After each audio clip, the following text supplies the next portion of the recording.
Psalm 106. Praise the Lord. Give thanks to the Lord, for he is good. His love endures forever.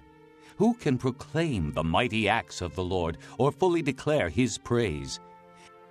Blessed are they who maintain justice, who constantly do what is right. Remember me, O Lord, when you show favor to your people. Come to my aid when you save them, that I may enjoy the prosperity of your chosen ones, that I may share in the joy of your nation and join your inheritance in giving praise. We have sinned, even as our fathers did. We have done wrong and acted wickedly. When our fathers were in Egypt, they gave no thought to your miracles. They did not remember your many kindnesses, and they rebelled by the sea, the Red Sea. Yet he saved them for his name's sake, to make his mighty power known. He rebuked the Red Sea, and it dried up. He led them through the depths as through a desert. He saved them from the hand of the foe. From the hand of the enemy he redeemed them. The waters covered their adversaries. Not one of them survived. Then they believed his promises and sang his praise. But they soon forgot what he had done and did not wait for his counsel. In the desert they gave in to their craving. In the wasteland they put God to the test. So he gave them what they asked for, but sent a wasting disease upon them. In the camp they grew envious of Moses and of Aaron, who was consecrated to the Lord. The earth opened up and swallowed Dathan. It buried the company of Abiram. Fire blazed among their followers, a flame consumed the wicked. At Horeb they made a calf and worshipped an idol cast from metal. They exchanged their glory for an image of a bull which eats grass.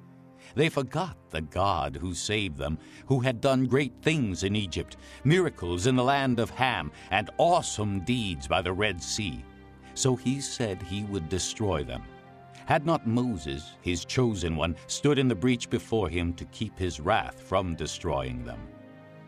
Then they despised the pleasant land. They did not believe his promise. They grumbled in their tents and did not obey the Lord.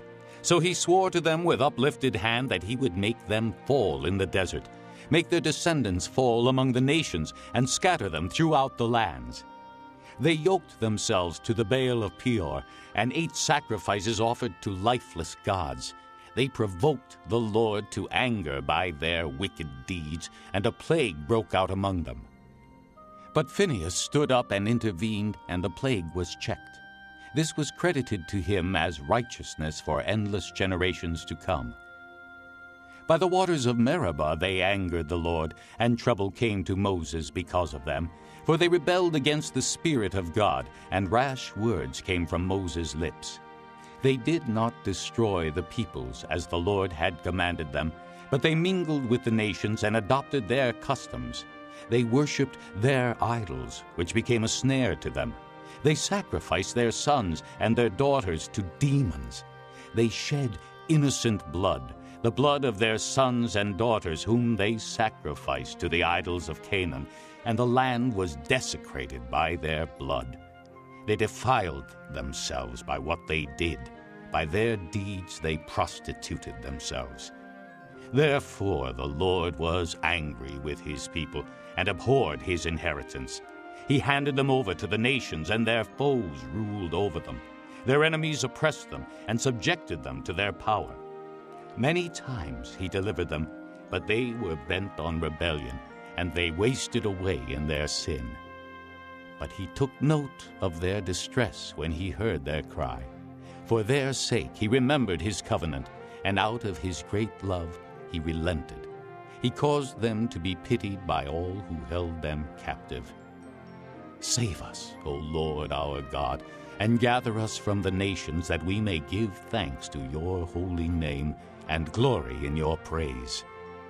Praise be to the Lord, the God of Israel, from everlasting to everlasting.